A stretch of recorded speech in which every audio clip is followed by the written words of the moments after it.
despite you failing, maybe, Hmm. things are going to get better. So if you always have that positive mindset, then I think that's huge. That'll carry on for sure. Keep thinking that you're going to succeed and then keep looking at your finances, making sure it makes sense and take the risk. And we're back with another episode of Zenpath Radio. I'm with Joshua, founder and owner of Semper Transportation. Semper is an NEMT company out of Riverside, California, serving anything from ambulatory, wheelchair to gurney transportation. I came across Joshua from his Instagram account. What I really admired about him was the transparency of how he was showcasing the behind the scene experience of what it's like as an owner and operator, and how he was able to maximize his downtime waiting on his clientele to get out their appointments. I thought that was very interesting, and I thought that would be very interesting information to share with you all, to see what it's like, behind the scenes of an owner and operator. So I invited him on the show and to share his experience. And it's nothing more that I admire than transparency. Speaking of transparency, here at Zenpath, we believe that transparency is everything. With transparency, that puts the power back into the transportation provider's hands. Because of this, we started ZSB. ZSB is a leaderboard where transportation providers can anonymously share information on brokers and facilities. This information includes anything from brokers and facilities, requirements, reviews, and even the going rates offered in your area. ZSB is where transparency begins. If you want to be an early member of the ZSB community for a limited time, with the emphasis on limited, if you want to contribute to the community, we will get you 2 months free of charge of ZSB, and it's completely free. Like I said, we'll be leaving a link in the description below, or in the pinned comment. And if you're interested, be sure to check it out. So for the moment you all have been waiting on, Joshua, welcome to Zenpath Radio. How are you, man? Thanks, Ryan. I'm great. Thanks for having me. A huge fan of your following your YouTube videos, as I mentioned before. I've watched them in the past, so definitely helpful. Thanks for having me on. Awesome, man. So you're in Riverside. How's that? Like, operating out of Riverside? Yeah, so I'm in Riverside, California. It's also known as the Inland Empire. It encompasses, Riverside, Fontana, Rialto, a number of cities here. We stay pretty busy around here. I want to say a lot of the clientele here is, for the most part, based out of this area, and I feel like there's a lot of opportunity here. Pretty packed city, like, because I feel like a lot of people probably group, like, a lot of people that's not from the like I guess, is that Central California, like Southern California, I guess? Yeah, so we're in SoCal, in Southern California. Yeah, they kind of group it into with that LA, right? So They even do. when I asked you, I was like, do you get that like LA traffic? Being stuck in traffic like 24/7. But you said like you don't really get that in Riverside, right? No, it's mostly like if a lot of people do commute from LA to our side, that's when you get traffic. But commuting from here to over there, not. Maybe in the morning, because we do have people that commute. But it's a huge county. Like, we have San Bernardino County here. We also have Riverside County as well. There's like over 2 million people in San Bernardino County alone. So wow, it's pretty large. Yeah, it's a huge. If you know about Inland Empire, it's like a huge warehouse hub. So there's like warehouses everywhere around here. Wow, that's crazy. Yeah, like I always see like a lot of people, when they're they're in California, and it just looks like it's just like, especially like SoCal, but it's so big, right? Like it's like, like I said, like the LA, but like you realize that it's not just like Los Angeles. We think Los Angeles, but there's Riverside, there's like a whole bunch of like places around it, right? That's it's like funny, grouped into one. Because when I meet people, like when I'm on vacation, come from out of state, I'll just usually say, yeah, I'm in east of LA, about like 45 minutes. Because when I just mention like Riverside, they're like, huh? Where? So I usually just use LA. I'm like, yeah, I'm east of LA, about 45 minutes. Yeah, for sure. So, let's take us back a little bit. Like, I want to learn a little bit about Semper and like, what inspired you to get into the NEMT space and all that, because you came from a very interesting background. You were the son. Well, you were the son of Ecuadorian parents. Is that correct? Yes. And you were taking care of your grandmother, which kind of like inspired, I think, where it all originated from. So kind of walk us through that. Like, how did you kind of like evolve into this industry? So I think it started from seeing my mom. My mom was a caregiver for like 25 years. Mm-hmm. And then we had my grandma. She lived with us as well. So I would see her take care of my grandma. And as I got older, my mom would take me on her days off to visit her patients because a lot of them were lonely. They were in senior homes. They didn't really have family that would visit them. So my mom, like, she has a huge heart, and she would always like take me with them just to help them, keep them busy. Like I met like a lot of retired teachers. They would help me with my homework, and my mom saw how much it helped them. So I grew up with that empathy, and she really taught me, that trust, that empathy, that care. And same with my grandma. I grew up, and I grew up taking my grandma to church, to her hospital appointments. Mm-hmm. So it kind of, it grew on me. It grew with me. Mm-hmm. And now to this day, I'm actually caretaking for my mom now. So she lives with me. I do the same thing, take her to appointments, make sure she's okay. So that's kind of how it started there. Nice. And you did you go to university for this, or I know you? Yeah. So I went in the Marine Corps. Mm-hmm. That's kind of where Semper originated from, was from Semper Fi. So Mm-hmm. Semper means always, Fi means faithful. Mm-hmm. It's a Marine Corps motto, Semper Fi, Semper Fidelis. So kind of got that into my, because it was a part of me. So I wanted a part of my business. Semper Transportation was born. And, I went to school after I got out of the Marines, got my bachelor's in political science. Then I got my master's in organizational leadership. Mm-hmm. And that's more focused on like leadership theory, leading with ethics, analyzing business data. That was a part of their business department as well. So I learned a lot there as well. I like that. It's almost like a moral code underneath, right? It is, yes. It's huge on empathy. It's huge on ethics. And I definitely feel like that's really important no matter where you go. I like that a lot. Mm-hmm. So walk us through, like a day in the life of, running, an NEMT, venture. Because like I said, like, I like how you kind of you partially capture that in your Instagram posts. Mm-hmm. But yeah, just walk us through like a day in the life of, a provider, operator.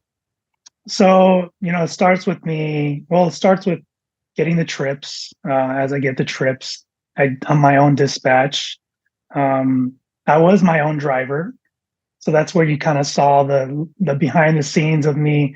I thought it was a little quirky. I thought it'd be funny to kind of see, like, people may be very interested in see like the life behind what we do while we wait. So that's where you see me, waiting for patients, sanitizing, more sanitizing, and then some more sanitizing on top of that. And so as I'm doing these trips, I'm taking these patients, getting to know them.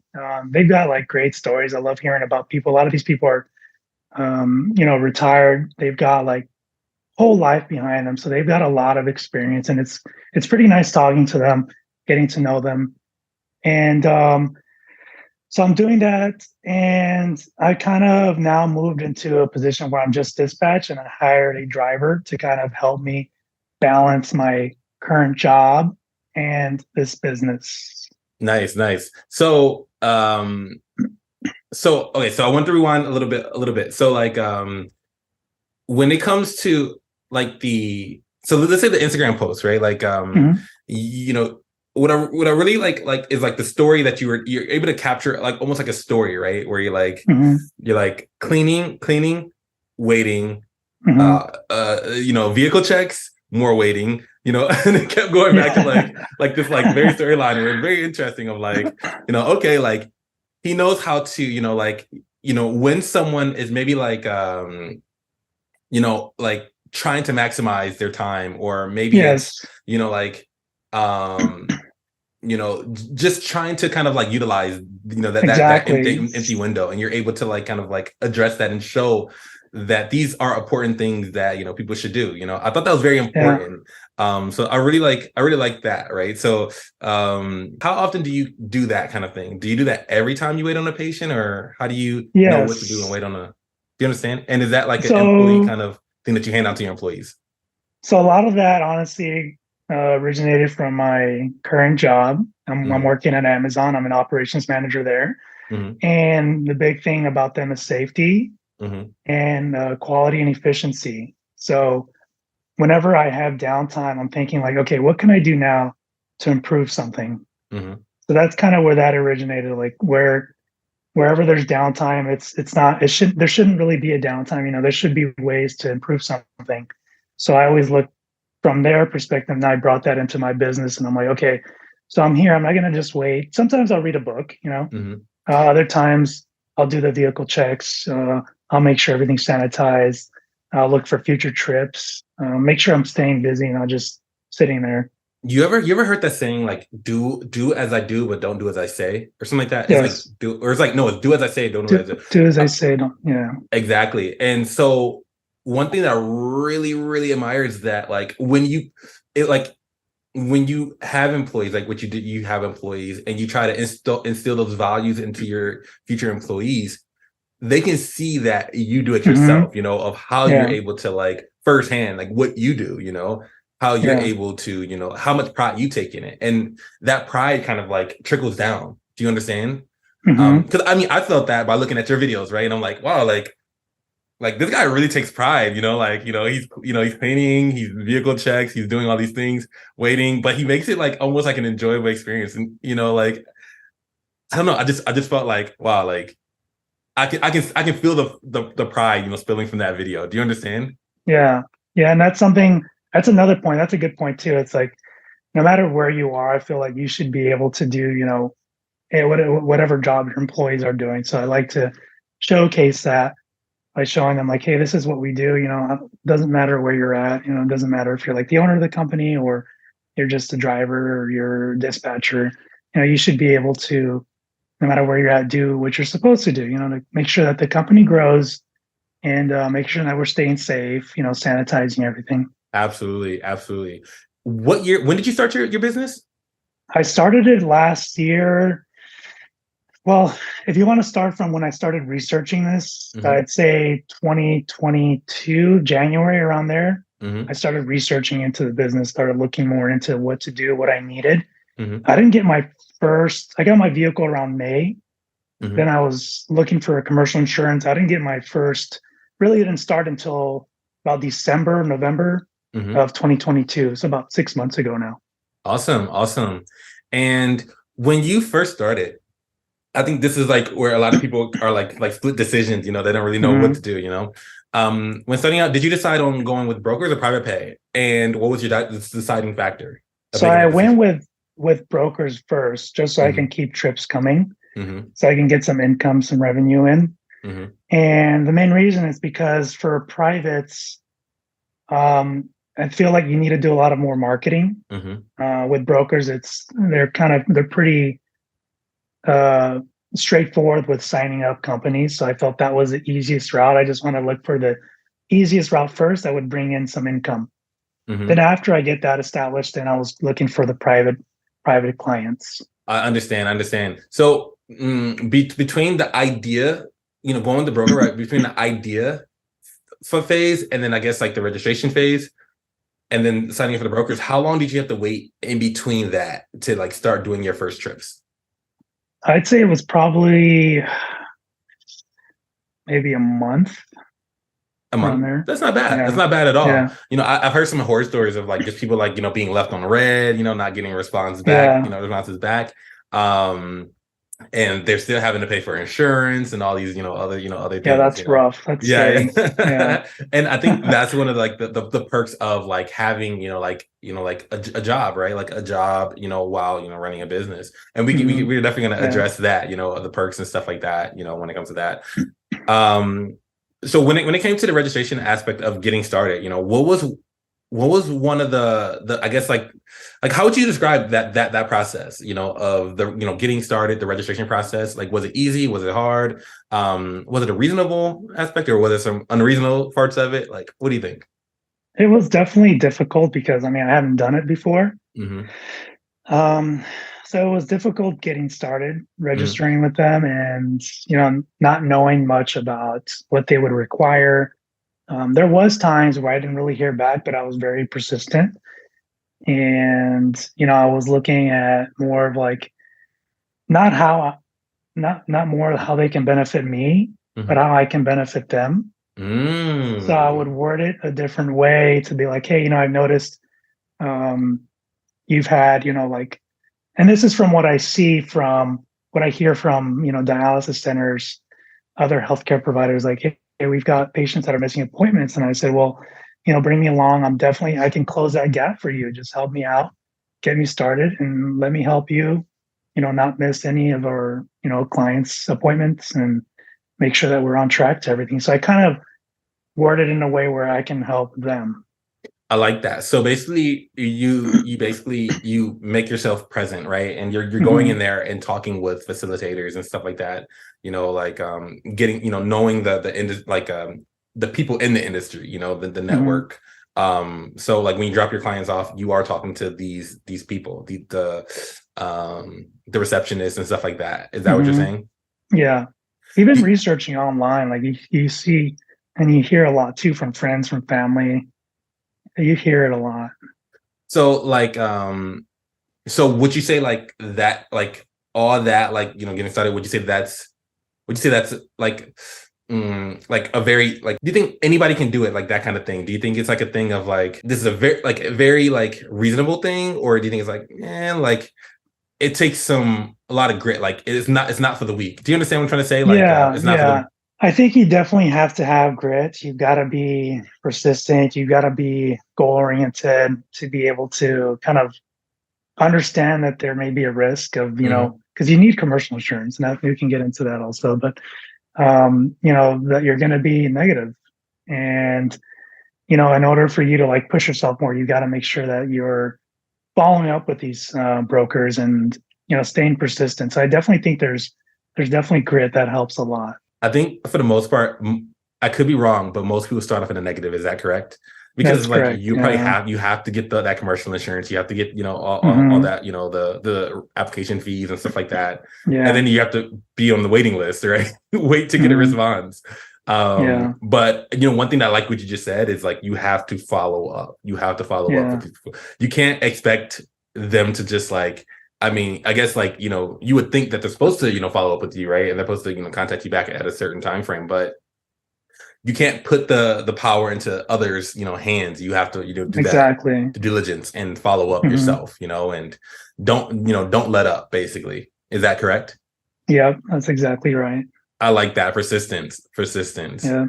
So in your situation, you have a day job. So you were that early phase of, I guess, like being in the hole, right? It softened the blow a little bit. Is that correct? Like, so can you explain that, like how that was a benefit for you of keeping your job? Like, what was the deciding factor on that? So because I knew I was negative, I can't, just drop everything, because I've got, house payments. I've got a car. Well, I don't have a car payment anymore, but I have house payments. I've got bills to pay. So I know that me just quitting my job to pursue this isn't very, smart financially in the beginning.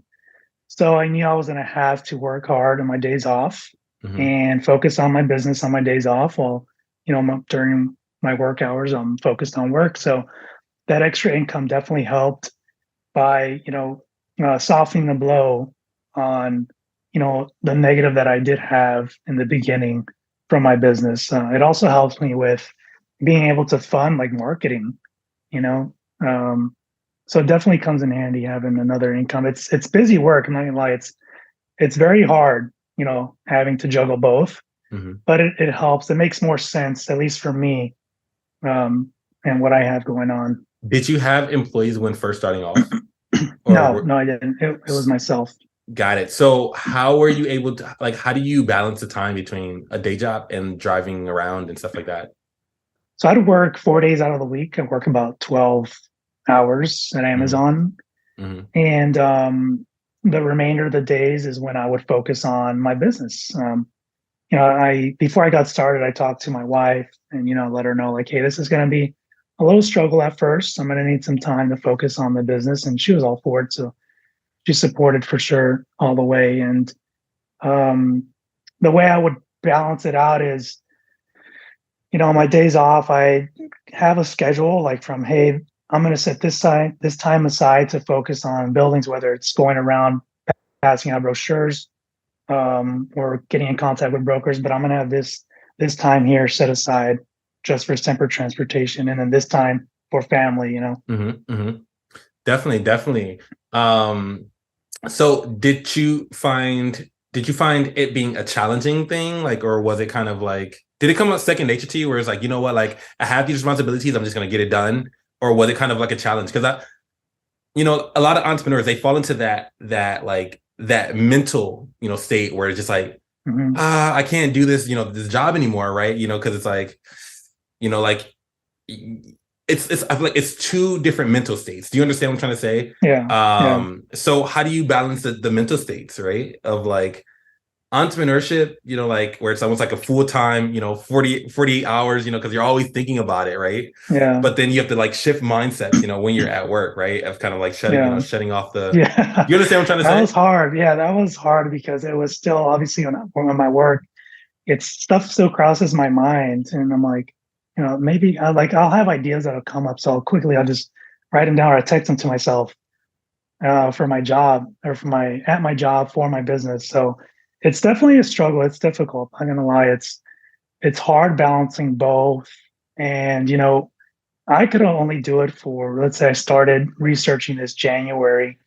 So I did it for maybe a year and a few months before I actually hired someone, because I was working, every day basically. 4 days was my job, and the remaining 3 days was my business. So I was working every day for a little over a year, and it got overwhelming. And eventually I'm like, okay, now that everything's kind of settled and set up and started, now I'm going to hire someone. That way I can get my free time back. Awesome. Definitely. I think that's great. Like, like I mentioned before, like there's a ton of people in the same position, and I think this is the first time that someone can actually like that people can hear firsthand, of how to address this, this split decision. I've been there many times, years ago, of like, like, how do I address this? Like, do I quit a job? Do I quit my job? Do I go full time for the business? Do I put all my money into the business? Do I get a credit card and invest all my money and go in debt for this business? Like, and at the end of the day, I think what a lot of people fail to realize is you need money to, to kind of feed a business, right? I think that's the thing, right? We think that like a business just create money off of trees, right?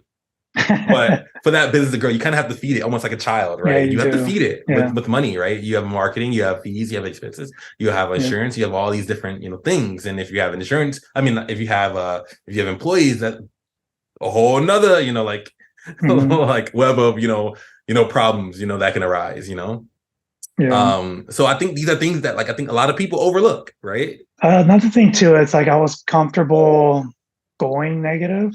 I use credit cards to fund some of this stuff.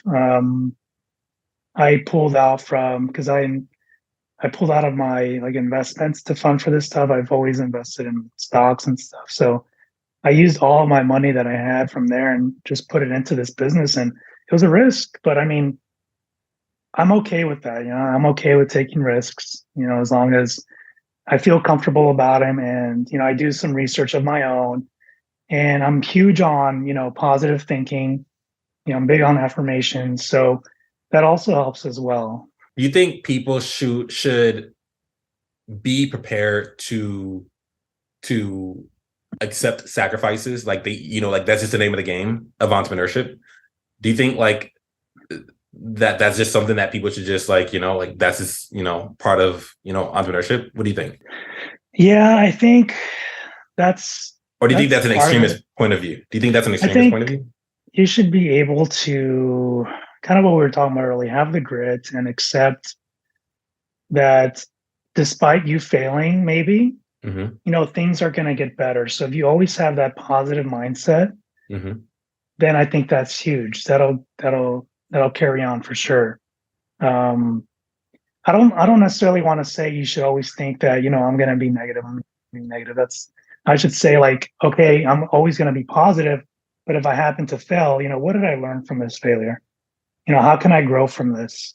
And just keep thinking, keep having that positive mindset. Absolutely. So can you kind of like break down, like, for someone that works, a 9 to 5, 40 hours per week, let's say if they work 5 days a week, right? So like, not 9 to 5, how would they go about, like, like, what advice would you give? Like, how would they go about, like, like taking appointments, right? Like, if they want to get into this industry, how, and they're not ready to quit the job, how would they go, about like dispatching and taking clients, like, how would they do this? How would they get into this industry? I think for sure, to start with, it's going to be overwhelming. Like, everything's going to just be thrown out there. So start with making tasks, I'd say, so that it doesn't seem so overwhelming. That usually helps. And then if you're working, 5 days a week, a 9 to 5, I definitely suggest, like, maybe if you can, maybe cut it to 4 days a week and then use that one day to make the runs. Or if you're working 9 to 5, and use, 7 a.m. to 8 a.m. to look for trips or dispatch, or maybe after hours. There are brokers that require people to work after hours. I mean, I get calls from private clients that want, a trip at 10 o'clock at night. So that's there. It's just, finding that, and especially if you're working, that's better because you could help with marketing. So you can invest that money that you have coming in marketing, whether it's like $50, $100 a month in marketing. That way you do have those clients that call you.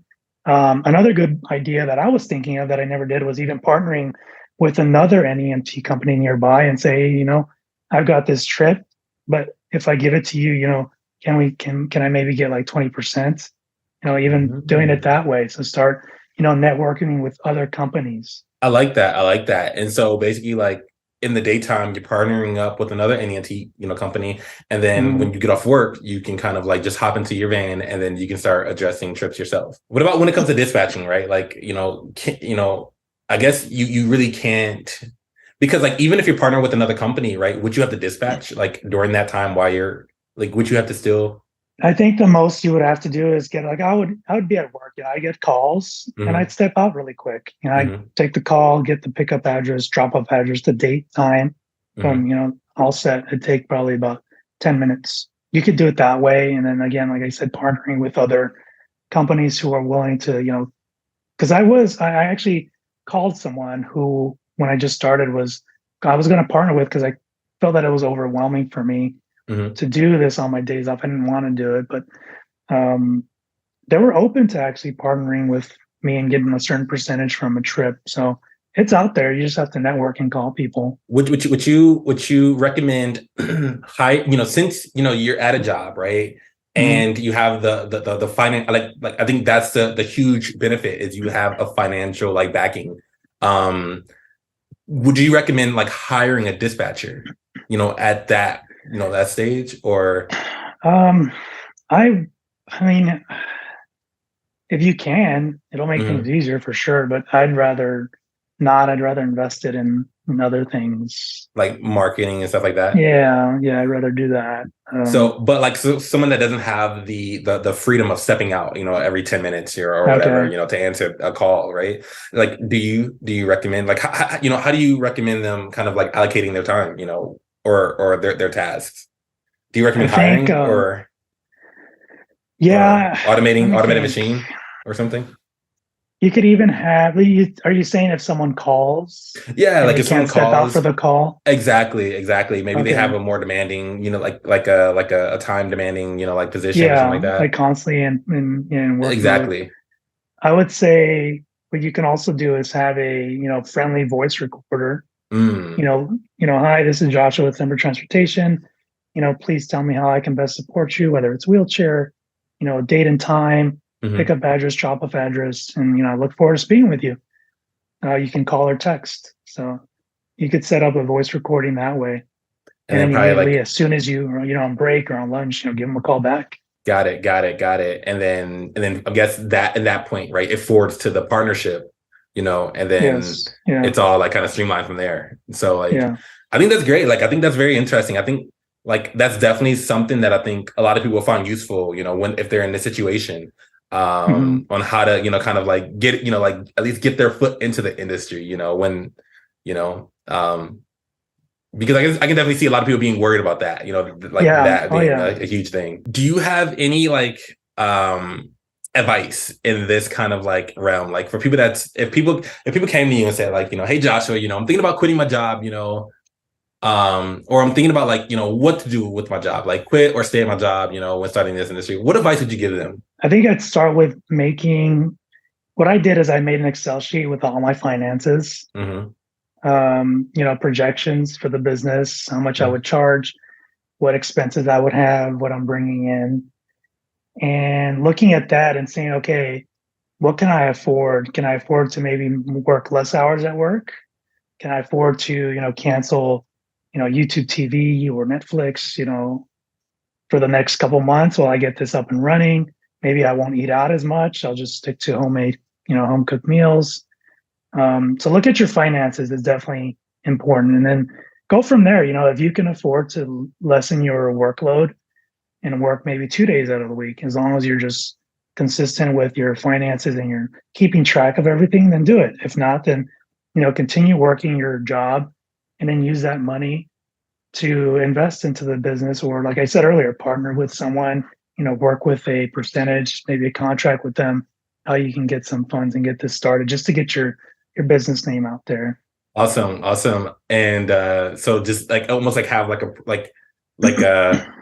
weigh the options, basically saying like, can you afford to do this or not? Right. If you can't afford it, don't cut the cord just yet. Yeah, exactly. Don't go all in and kind of like be that gladiator, right? Yeah. Like putting yourself in that situation. Okay, so let's go into some viewer questions, and then we're gonna dive a little bit more into like Semper, about like the employees that you have and how you found the employees and things like that. And then we're gonna talk about like some other questions, and then we're gonna go back into a few more questions. That works? Sure. Yep. All right. So the first viewer question that I have is, what's your opinion on buying a turnkey NEMT business or starting a new one? So this is actually what I was looking at too. Before I started mine was buying a turnkey. And, I looked at how much a loan, well, firstly, how much the business would cost. And then I would obviously need a loan because I don't have like, 200 grand, just lying around, or 150 grand, just lying around.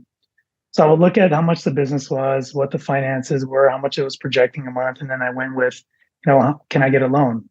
Turned out I couldn't. So I needed to start on my own. And I feel like, again, it goes back to like, if you could afford, I like the turnkey business because everything is set. That's what I liked about it. Everything, you've got contracts, maybe you've got employees, you've got vans, everything is already done for you. So that's a positive. The negative is that you don't learn as much as you do compared to starting it on your own. And that could come in handy, when you're navigating and trying to get contracts. Because if you're trying to expand and you've got contracts already, I guess it's a little more challenging because you've been accustomed maybe to already have them. You've got employees, so you're not really accustomed to maybe onboarding people. So it's got its perks, it's got its downsides. But personally, I like starting it from the ground up just because I learned a lot from it. Like feeling that pressure of like, getting started in that kind of phase, right? Yes. Okay, so the next question that I have is, while waiting for my MPI number, here, let me blow this up because it's very small. While waiting for my MPI number, can I personal vehicle?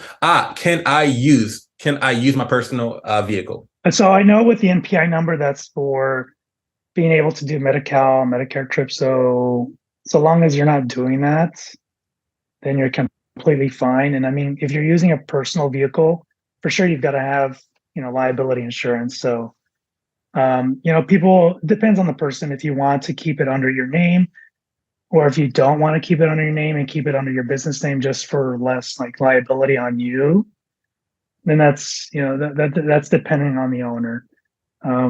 But you can, as long as you're not doing any Medi-Cal, Medicare trips, then, which you probably can't because you don't have an MPI number, then doing private clients is fine. So like So like to do that, you only have to, because you have to have the MPI to get with brokers and stuff like that, I'm guessing, Yes. right? Yeah. Okay, so you will have to do private. Like the only option is private pay at that point. The only option, yeah. Got it. And like I'm guessing you would need would you need commercial insurance and stuff like that? Like if you're doing Yes. okay, absolutely. Yeah, that's is there important. Is there a waiting process for that kind of thing? Like, would you still have to deal with that waiting process? Like if you went that route? For what? For getting an MPI or well, like to drive the personal vehicle, like is there still like steps that you know like you have to take? Like, is that necessarily a shortcut, or is it you still have to go through like, you know what I mean? Honestly, MPI number didn't take me very long. I think it took me a couple of weeks. Just filled out the information. I got one maybe a couple of weeks later. It was very quick. Got it. Okay, so one person said, "How much are you paying for workers' comp insurance?"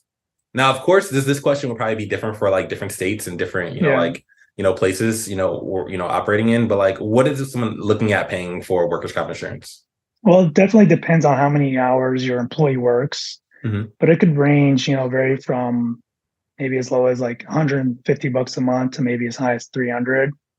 Again, it depends on how many hours they work. And that's per month, right?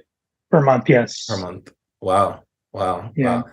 Okay. And is that one of the most expensive things? Like expensive things as part of like I guess fees when starting this kind of business, or? Definitely no. I'd say it's the least expensive one. The most expensive is commercial insurance for sure. Commercial insurance. Yes. Wow. Wow. So like all these different things just like adds up, and it's like it does. Wow, that's crazy. Another question we have is, if a facility doesn't pay after service, what steps would you take of addressing this matter? Well, I'd follow up with an email. They still don't respond back. I'd probably go there in person, see what their barrier was, show them maybe the invoice, show them that it wasn't paid, have your data ready to present to them, and then just find out, what the status is. And if it still doesn't, then I'd keep progressing to like maybe, okay, well, then, can I talk to the manager or can I talk to the next person? So I think I'd do it that way first, but I'd start with an email just to see what the status is. And if it still takes so long, then I'd go in person. Have you ever had to deal with something like this? And no. is this, have you heard of something like this happening? Is this a common issue in this industry? Yeah. So I've actually heard of, listening to different owners, and I've heard this happen before, and I've never really heard of what steps they're taking or what steps people are taking. I think that'd be interesting, right, to hear. Yeah. It's more of a bypass thing where I've heard it, but I have heard about this happen before. Why? Like, what's some reasons that you think a facility wouldn't pay? Like, is it that they can't afford it, or is it some kind of disagreement on like the service or something? Like, what do you think? I want to say it's just they got missed. To be honest, I don't know if they're. Yeah, I don't know if they're. I don't want to say that they're all out there to just not pay it, NEMT providers or not, but I'd say maybe it was just a miss. But if it continues happening, then I'd for sure find out what the root cause is and then address it from there. Is who do I have to talk to? What's the root cause, and that we're missing these payments. So I'd address it starting from there by attacking the root cause. But I'd say it's, I don't know. I mean, it could probably be just maybe someone just forgot. And depending on how many times has this happened, if it's happened like a dozen times, I'm like, okay, yeah, something's fishy here. Yeah, maybe, for sure. Well, if it happens a dozen times, it's like, is that something like speak for the provider, like keep going back to that customer? Yeah, I don't think I'd go after a dozen times. Yeah, it takes a little bit less than that. Like I think like Bush or something like that, or like fool me once, like shame on me, or fool me, no, shame on you. You fool me twice, something like shame me 3 times, shame on me at that point, right? Yeah. It's like you can fool. Yeah, if it consistently happens, and I wouldn't work with them. I wouldn't partner with them anymore. Yeah, just move on to like the next, like facility or something like that. Makes sense. Or maybe adjust the contract so it's your payment. You're being paid like even before the trip if it's scheduled. If you find out that hey, you've got a trip tomorrow, then collect payment before the trip is done. If it's possible. Yeah, address like, like how, the operation is kind of like structured. No, for sure. Yeah. Okay, so advice on writing policies and procedures. So a lot of this, I was researching like HIPAA agreements, even with employee onboarding. It's kind of something I've dealt with in my current job. And so I've got some familiarity with it. Another thing that's huge, honestly, it's huge, is using AI software. I'm sure you've heard of like ChatGPT. Like even just basing it off of that, and then but doing your research, making sure it's not like just, generic stuff, making sure that it's actually applicable to your business. And you could also, I know they have other NEMT companies that provide that with you that already started and they have those policies. So you can look at purchasing something from them as well. Is it a lot of work to write these procedures, or like that goes into these procedures, or? Yeah, I find myself, updating mine pretty consistently just because I find out something else. I'm like, okay, I should probably add this. And is it something that needs to be constantly updated? Like, so like even if you buy it, like, don't you still have to like update it like consistently? Yeah, I would think you would. I mean, I'm constantly updating mine because it applies to my business. I don't know if anyone else does exactly what I do, but I find myself updating mine pretty frequently. But even if you do get one, it's a starting point. It's a base point where you could start from and then build upon that. I see. And I'm sure there's like a lot of templates online, that you could like, exactly. look up and then kind of like, Google some stuff, look at some images, and then kind of like, kind of build, some ideas, right? Like, I think that's, like you mentioned AI is great for that, there's ChatGPT, there's also Jasper. I don't know if Jasper AI would do something like that. I know that's, like particularly, good for writing. But yeah, there's a lot of tools out there, a lot of free tools at that, to kind of, assist with like coming with ideas when it comes to writing and stuff like that. So definitely take that in consideration, you guys. So let's dive back into like talking about Semper a little bit. So you have currently, how many employees do you have? Currently I have one right now. Okay. And is that a new employee? Is that like, have you had an employee for a while, or? So I have this one. I've had him probably a little over a couple months now, is when I stopped doing the driving on my own. So I hired him, and I've got him so far. Now, to have a position now where you're working on the business and not in the business, helps. How does that benefit? How did like describe that? When it comes to running a NEMT business. So definitely, if you're working in the business, sometimes you get tunnel vision. So you don't see like the whole operation. You get too worked on, okay, I've got to pick up this person at this time, drop off at this time. And you kind of like get that tunnel vision where you're not focusing on the operation of the business. So having an employee is a huge help to kind of help me oversee everything of the business now, and just have someone, someone trustworthy, focus on your trips, making sure they get the patients there from point A to point B on time and, safe. And it's definitely helped a lot. It's got me back into, kind of business owner mode instead of like just an employee mode. I can definitely see that being a huge like mind shift, and just, do you feel like it boosted morale a little bit, where it's like, what, I can like think strategically, now, right? Like, like how to like, put these blocks together, right? Rather than, do one step at a time. And it was scary, at first it's scary. I'm like, because I was looking at the finances, I'm like, man, how am I gonna be able to still bring in what I bring in? And by paying an employee now, workers' comp, I got to pay Social Security, California's taxes. So you've got to account all that as well.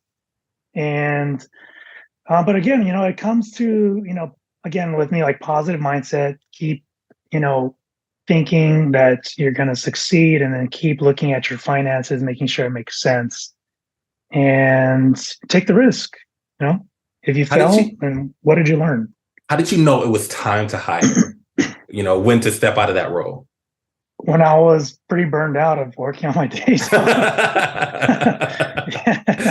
Very true. Very true. Yeah. So yeah, that's when that's when I closely looked at it. I'm like, okay, let me see what I can do because I can't do this forever. I've got to start focusing on my business. I can't just be a driver anymore. I've got to step back, look at how can I improve. And, that's what it came down to. It came down to like me feeling, drained, me feeling burned out. And I looked at that first. Once I was feeling that, I'm like, hey, I think it's time that I look into hiring someone and boost that morale a little bit. No, for sure. You definitely want to go into like with it seems like a high morale kind of business for sure. Especially because it's dealing with one-on-one, I guess clientele interactions and stuff like that, right? And no one wants to ride with someone when morale's like, another day, you know what I mean? Yeah. So like, no, I think morale is definitely important. So did you have to like consider, like have some kind of considerations before like hiring? I know you mentioned that, you have to think about like, am I going to like have a pay, am I going to take home as much as I was taking before? Right. So when you had the deciding factor of hiring, like, did you have to like take into consideration, like, yeah, I am going to have to like take a pay cut and like kind of like cut back on some things, like you mentioned before, like no Netflix subscription, no, none of this, none of that. No going out. No going out, So I definitely look at that, but I feel that time is super important to me. I want my time back. That's something I can't buy. So I'm huge on having time at home, having time to do what I want to do. And, more so like growing the business, spending time with family, finding ways to be, more successful. And I feel that was, priceless to me. So I need to focus on getting my time back. I love that. Like time is your number one asset for sure. Yes. Your number one asset. That's something that no matter how much money you have, you can never buy that. Yeah, exactly. You can never buy that. So yeah, I think that's great advice. I think that's something that's really great. So overall, the bigger picture. So where you are today, right? Up until where you are today, what was the biggest challenge of running this kind of business? I think it was honestly finding commercial insurance for me was a huge challenge because it's such a huge expense. I was getting quotes for like $3,000 a month, $2,000 and $1,000, and it's such a huge expense. And when you know that you're not going to be profiting in the beginning, and that's a requirement for these clients, these brokers, that was probably the biggest challenge for me, was accepting that. I'm like, okay, you know what? I'm going to be for sure, 1,000 in the hole, 2,000 in the hole, whatever your insurance is. And I think accepting that was scary. And that was a huge, huge challenge for me, was accepting that, running up credit cards, that was a challenge for expenses. Although I had a job, I still needed more money to fund this business just when I started learning about everything I needed to get started. So that's probably, it goes back to accepting risk. That's the huge challenge is, do you want to accept the risk? Do you want to see what will happen? That was a challenging part. Was it pretty expensive to start up? Yeah, it was. It was, you got to focus on getting your vehicle insurance, business permits. We have like a stormwater drain here and certificate here in Riverside. So yeah, it gets pretty pricey. And on top of that, we got to consider gas you're using. I think that, I can definitely see that just eating everything up. Especially now with the gas pricing, it's How many times do you have to fill up do you have to fill up multiple times per day, or? I think we fill up usually. Well, I have them fill up after every shift. Okay. I'll have them fill up there. Yeah. Wow. Yeah, because I can just see that just being like, especially like I know in like San Francisco, gas is super high. Even before the pandemic, gas was like ridiculous, right? I don't know about in Riverside. Like, is it? It's still about like $5. Okay. $5 here going. Okay. Yeah. So let's dive into some more viewer questions, and then we're gonna talk about more topics. Okay. Okay. So, all right. So we have a couple more viewer questions. So when it comes to LLCs or S Corps, which is better for an NEMT and why? I personally chose the LLC just because I know with an S corp, I think I've got to pay more taxes with that, and I think when I'm larger, I can do an S corp, and it helps me more with protecting myself against any liability.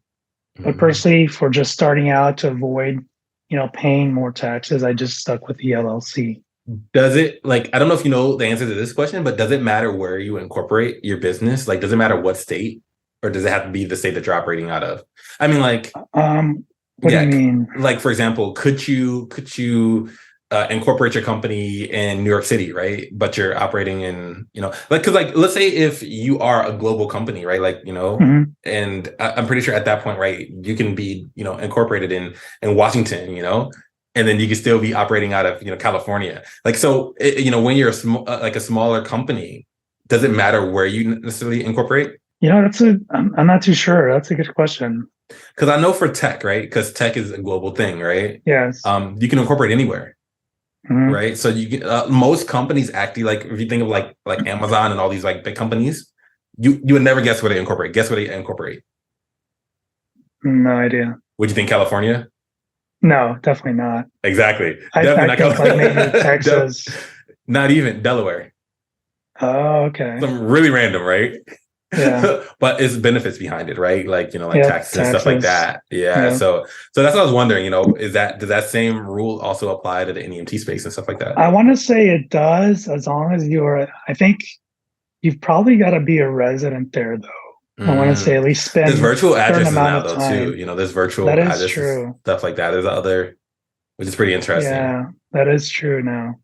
And I think if you go through other like companies that incorporate, like if you go to like, I don't know, like I think LegalZoom and all these other companies, I think actually that's actually one of the options that you can pay for now in those companies, right? Like, so if they incorporate for you, they say, do you want to purchase a virtual address also with this package? Isn't that pretty interesting? Yeah, that is. Yeah, so, but yeah, I was always wondered that, like, does that also apply to this industry, Yeah, that's something to think about. I'm not too sure. Yeah. Okay, so another question is, what's the best way to market to nursing homes and hospitals? Oh, market to nursing homes and hospitals? Well, what's helped me has been Google Ads. That's probably been my number one source of clientele, and it ranges from even private to other nursing homes to hospitals. I've tried in the beginning, before I was paying for any marketing, I was going around and I printed out brochures, made some brochures. I used Canva, and I was passing them around different hospitals. I'd introduce myself, see what kind of support they need, see if they already had transportation, and if they did, I kind of still left them with like, hey, if you ever need any more help, I don't want to take away their contract. I'm just here for additional help if you need me.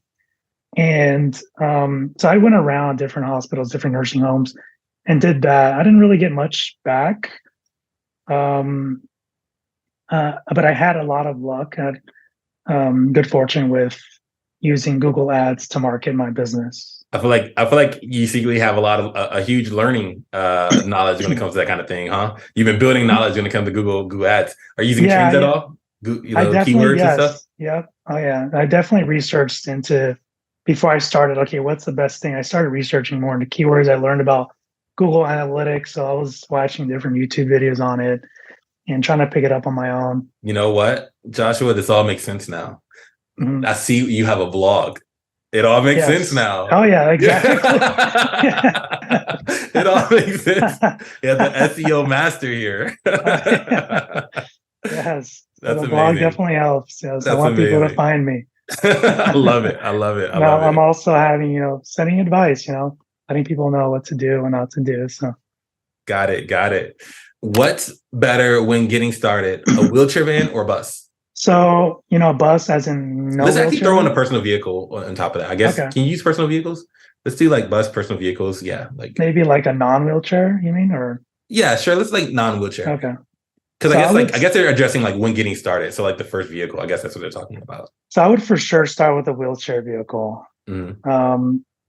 Reason being is before I started, what I looked into was, a lot of these clients, when it comes to the transportation, is a lot of them are wheelchairs. Gurney is good pay as well, there aren't as many as there are as wheelchair. Same with non-wheelchair. There aren't as much, and then the pay is better with the wheelchair vehicle. So I think for cost benefit, definitely starting with a wheelchair vehicle. I started with the Ford Transit, and I liked it because it's got a lift. So a lot of people they like the lift for some reason. I've had feedback where certain patients only want a vehicle with a lift. I haven't found out why that is yet, but just had, even with brokers, I get some that say must have lifts. So it's definitely been beneficial for sure. I'm pretty sure that's a huge investment up front too, probably, right? Like getting a wheelchair, or I found mine. It was a Ford Transit for about 17,000 around there. Okay. Because I was about to say, like, would it be cheaper to get one converted or like buying, like already established? I think it's better to buy one already, because a lot of the ones that they convert are the newer models. Unless you've got, at least that was how I found here in California, was the companies that were doing these conversions weren't doing them for models older than like 2020. And the 2020 vehicle is like, 40 grand, 30 grand, some crazy. And then plus an additional like 20 grand to convert it. So I found that easier for me to just find one with already a wheelchair lift. Got it. Would you consider Uber or Lyft a threat in the industry? Why or why not? I feel like this is a hot topic that a lot of people I've and it's funny because before I even started, I was looking at this and I had no idea that they were doing this. So they've been doing it for a while now. But I don't think so, because they don't offer that same like compassion. I'm not going to say everyone's not compassionate about people, but it's different when you're actually in the industry, when, if you have, it's more than just a transportation service. You get out with them, you make sure they check into their appointments. If they want you there waiting for them, then that's completely fine. You can wait for them. I've even had to like wheel someone into their actual appointment. So I'm actually in there with the doctor while they're talking, because they wanted me there. They wanted someone with them. So I was like, yeah, completely fine. Now, I don't know if Uber and Lyft will do that, but if they can, it'd be great. But if they don't, then I don't see it being as, a huge competition, at least from, more of a compassionate side. They always say like when a company gets bigger, like the almost like the customers, not the customer service, but like the experience kind of like depreciates a little bit. You know what I mean? Like, because now it's a numbers game versus like, and if the drivers are losing money, right? Like if they're using their personal vehicles and they're losing money, like how a lot of them are complaining, personal, like the regular Uber, a lot of people complain, right? Like, I can see a lot of people just dropping people off and then taking off, right? And going to the next person. Yeah, that's what I see too. Unless they're willing to pay with them for them to like get off and, be with them if they want to be with them, then that'd be a different story. But if they're just dropping off, then I don't think it's, such a big of a threat now. That may be a good thing, because that may push people to like go above and beyond, right? Like not Uber and Lyft, but I'm saying like providers to go above and beyond, be different, get out there and, like kind of, let your personality shine through a little bit. How do you pay for your drivers? Hourly, per trip, and is gas included? I pay hourly and I cover the gas. Is that like through like a gas card or something, or how do you? Like, yes, a prepaid or something, or? So it's a gas card that the employee has, and they use it at the end of their shift, fill up the vehicle. Okay, awesome. What are the best qualities of working in this line of work? I think for me, it's kind of growing up around this industry, around healthcare. It feels good to be able to help people. I grew up watching my mom and how she cares for people, and I'm the same way. I feel very happy when I do it. It balances out because I like being very like data driven. So this kind of balances out like me helping people, asking how they're doing. I do whatever I can to make sure they have a good experience, making sure that it's more than just a trip. So I think this really balances out by, it makes me feel good when I'm helping someone. Awesome. So tell us a little bit like what you have going for Semper.